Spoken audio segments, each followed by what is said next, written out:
जय हिंद साथियों, आपका अपने YouTube चैनल में हार्दिक स्वागत है। साथियों, आज हम दिनांक 24 फरवरी वर्ष 2023 को जिला स्तर पर आयोजित माध्यमिक स्तर के विज्ञान ओलंपियाड के प्रश्नों के उत्तर जानेंगे कि ये परीक्षा में कौन कौन से प्रश्न पूछे गए थे और उनके सही उत्तर क्या हैं। तो आइए साथियों जानते हैं परीक्षा में पूछे गए प्रश्न और उनके उत्तर। साथियों, विज्ञान ओलंपियाड सत्र 2022-23 के लिए माध्यमिक स्तर अर्थात कक्षा 6वीं से 8वीं के लिए जिला स्तर का जो प्रश्न पत्र आया है उसमें कुछ निर्देश दिए गए हैं। पहला है कि सभी प्रश्नों को हल करना अनिवार्य है। दूसरा है प्रत्येक प्रश्न 3 अंक का है और सही उत्तर देने पर 3 अंक प्रदान किए जाएंगे। तीसरा निर्देश है कि प्रत्येक प्रश्न के 4 विकल्प दिए गए हैं जिनमें से एक उत्तर सही है। सही विकल्प के लिए OMR शीट पर गोला काला करना है। तो ऐसा तो देखते हैं इस परीक्षा में पूछा गया पहला प्रश्न। साथियों, पहला प्रश्न है, ऐसे पक्षी जो हमसे 4 गुना दूरी से अपने भोजन को आसानी से देख लेता है का युग्म है। साथियों, इसका सही उत्तर है ऑप्शन पहला, गिद्ध, बाज और चील। दूसरा प्रश्न है, पहेली ने जल्दी से अपना खाना खा लिया और अपना खाना अच्छी तरह से चबा नहीं पाई। उसके पाचन तंत्र के उस हिस्से की पहचान करें जिसे भोजन पचाने के लिए अधिक मेहनत करनी होगी। साथ ही इसका सही उत्तर है ऑप्शन सी, पेट और छोटी आंत को। तीसरा प्रश्न है, कोई व्यक्ति मृत सागर में नहीं डूब सकता क्योंकि। साथ ही इसका सही उत्तर है ऑप्शन सी, नमक की अधिक मात्रा पानी के घनत्व को बढ़ा देती है। अगला प्रश्न है, रेगिस्तान में पाया जाने वाला ऐसा पौधा जिसकी छाल दवा के काम आती है और उसकी लकड़ी में कीड़ा नहीं लगता है, इस पेड़ की फलियों की सब्जी बनाई जाती है, वह पेड़ कौन सा है। साथ ही इसका सही उत्तर है ऑप्शन बी, खेजड़ी का वृक्ष। अगला प्रश्न है, पहेले के लिए कुएं से भरी बाल्टी खींचना आसान होगा। पहेले के लिए कुएं से भरी बाल्टी खींचना आसान होगा। साथ ही इसका सही उत्तर है ऑप्शन बी, घिरनी अर्थात पुल्ली के माध्यम से।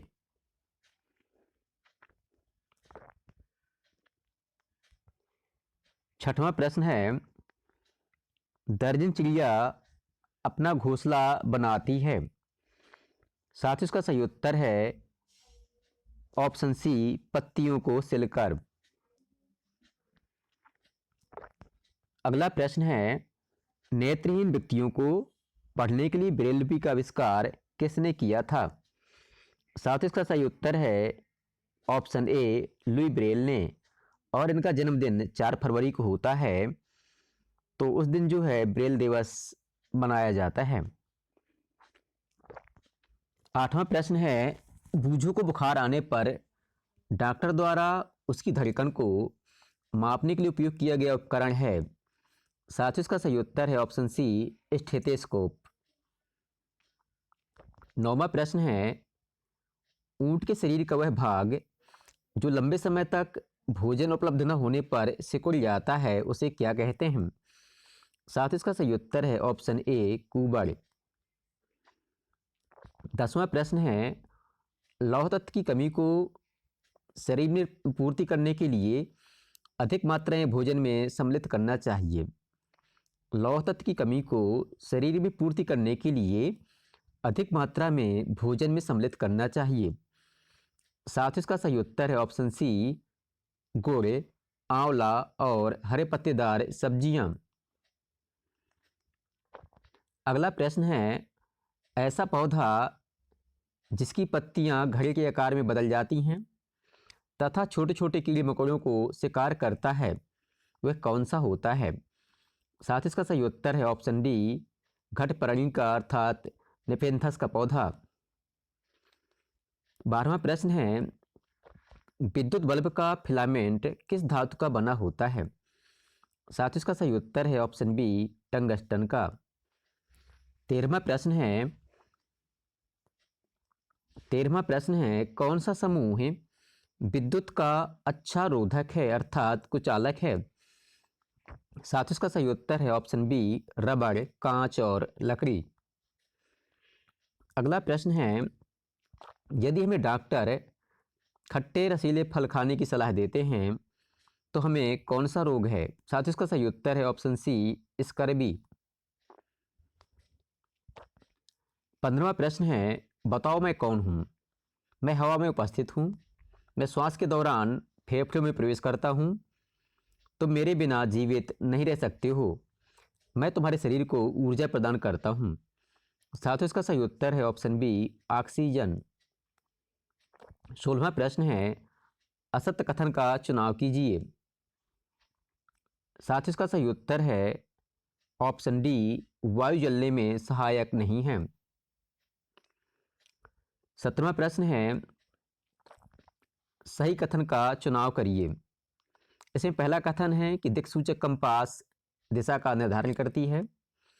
दूसरा कथन है दिक्सूचक की सुई चुंबकीय है।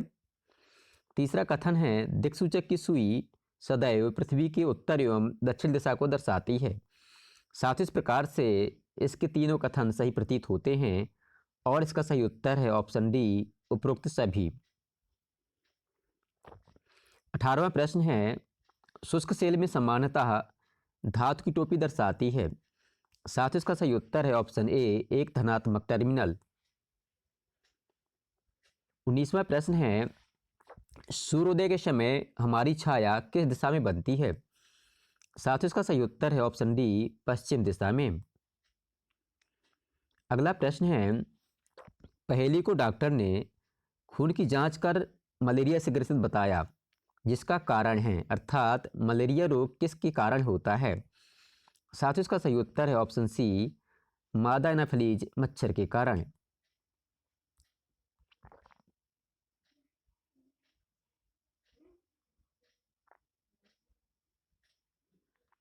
21वां प्रश्न है बूझों के विद्यालय प्रांगण में प्राचीन बरगद का पेड़ है।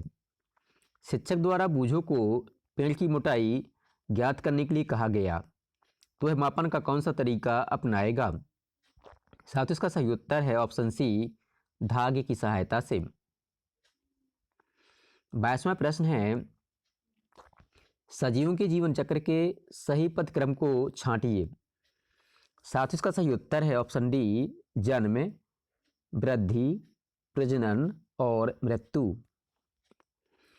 23वां प्रश्न है ठंडे प्रदेशों में रहने वाले जीवों की सुरक्षा के लिए क्या अनुकूलता पाई जाती है।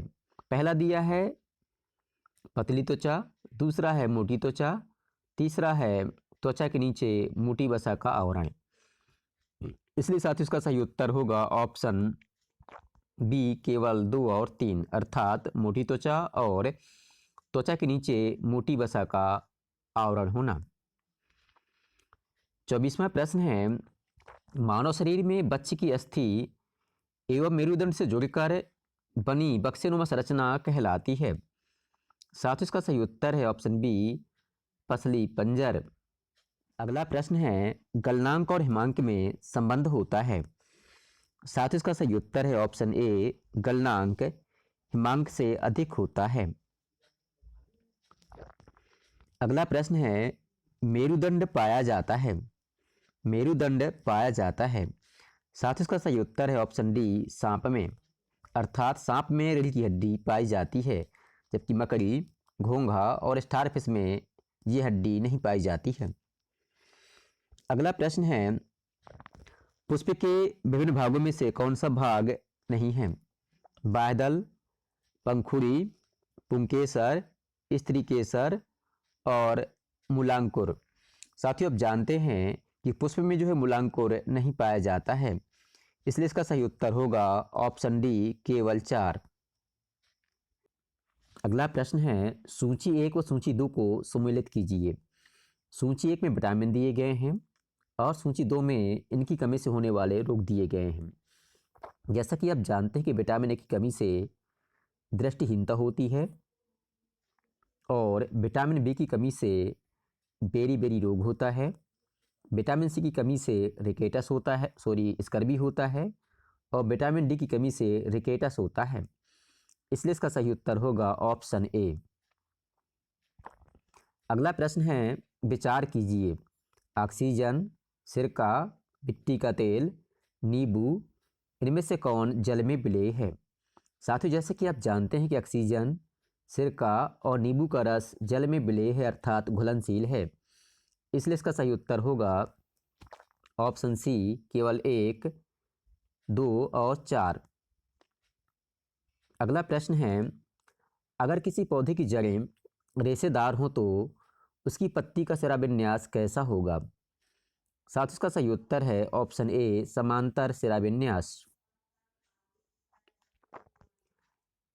अगला प्रश्न है, एक सजीव एक्स जिसके पास श्वसनांग पी है और वह स्थल पर रहता है। एक्स पानी के अंदर ज़्यादा समय तक जीवित नहीं रह सकता है, किंतु एक अन्य सजीव वाई जिसके पास श्वसनांग क्यू है वह हमेशा पानी में रहता है और पानी के बाहर निकालने पर जीवित नहीं रह सकता है।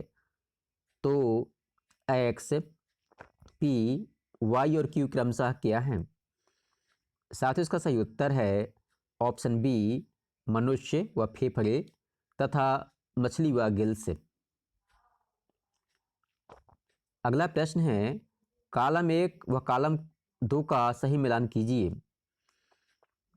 कॉलम 1 में जो है कुछ जीव दिए गए हैं, कॉलम बी में श्वसन यंत्र दिए गए हैं।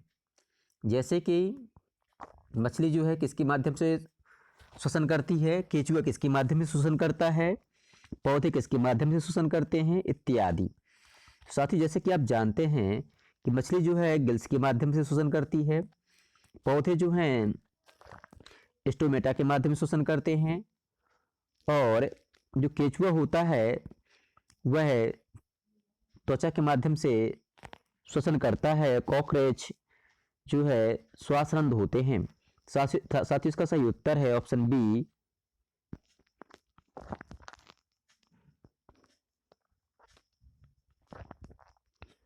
अगला प्रश्न है, मैं एक पादप जैसी संरचना हूं और विशेष कोशिकाओं से बनी हूं।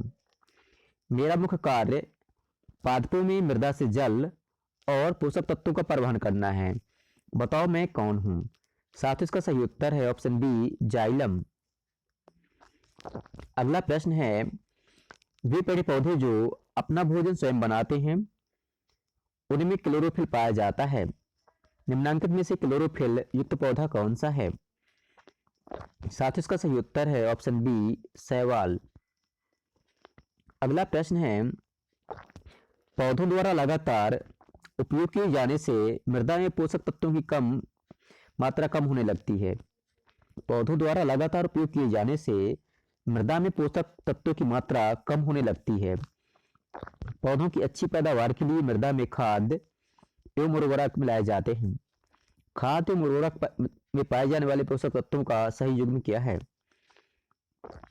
साथ ही इसका सही उत्तर है ऑप्शन डी, नाइट्रोजन, पोटेशियम और फास्फोरस। अगला प्रश्न है, दिए गए जीवन क्रम में सही जीवन चक्र है। साथ ही इसका सही उत्तर है ऑप्शन डी, अंडा, कैटरपिलर, प्यूपा और तितली। अगला प्रश्न है, यदि कोई व्यक्ति बुखार से पीड़ित है तो उसके शरीर का ताप लगभग कितना होगा? साथ ही इसका सही उत्तर है ऑप्शन सी, 39.5 सेंटीग्रेड। अगला प्रश्न है, कॉलम 1 और कॉलम 2 का मिलान कीजिए। साथियों, इसका सही उत्तर है ऑप्शन बी।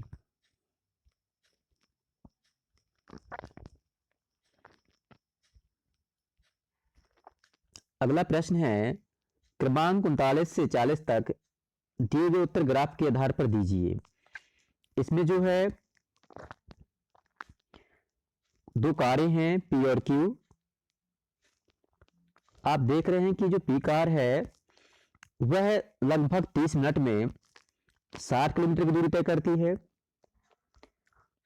और जो क्यू कार है लगभग 40 मिनट में 40 किलोमीटर की दूरी तय करती है तो कार पी की चाल लगभग कितनी है। तो साथियों इसके लिए आपको क्या करना है, चाल बराबर दूरी बटे समय का सूत्र का उपयोग करके इसको ज्ञात करना है। तो कार पी की चाल आएगी 120 किलोमीटर प्रति घंटा। इसी प्रकार से चाल जो कार क्यू है उसकी चाल ज्ञात करना है, उसकी चाल आएगी 60 किलोमीटर प्रति घंटा। तो जो 40वां प्रश्न है, कार पी तथा कार क्यू की चाल प्रति घंटा में अंतर होगा, अर्थात कार पी की चाल और कार क्यू की चाल में कितना अंतर होगा। साथ ही इसका सही उत्तर होगा ऑप्शन सी 60 किलोमीटर प्रति घंटा। अगला प्रश्न है, बूझो और पहेली को उनके शिक्षक ने एक दर्पण दिया। बूझो ने दर्पण में अपनी छवि को सीधा और समान आकार का पाया, पहेली ने दर्पण में अपनी छवि को सीधा और आकार में छोटा पाया। बूझो और पहेली के दर्पण कौन से हैं। साथ ही इसका सही उत्तर है ऑप्शन सी समतल दर्पण और उत्तल दर्पण, क्योंकि समतल दर्पण में प्रतिबिंब का आकार वही रहता है जबकि उत्तल दर्पण में प्रतिबिंब छोटा बनता है। अगला प्रश्न है, विद्युत हीटर उदाहरण है। साथ ही इसका सही उत्तर है ऑप्शन ए विद्युत धारा के तापीय प्रभाव का। अगला प्रश्न है, आसमान में आप इंद्रधनुष को कब देख सकते हैं। साथ ही इसका सही उत्तर है ऑप्शन बी जब सूर्य आपके पीछे की तरफ होगा।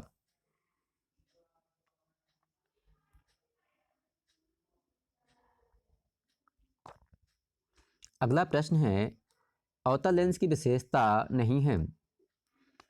साथ ही इसका सही उत्तर है ऑप्शन सी बनने वाला प्रतिबिंब बड़ा होता है। अगला प्रश्न है, दी गई खाद्य श्रृंखला में एक्स के स्थान पर होगा।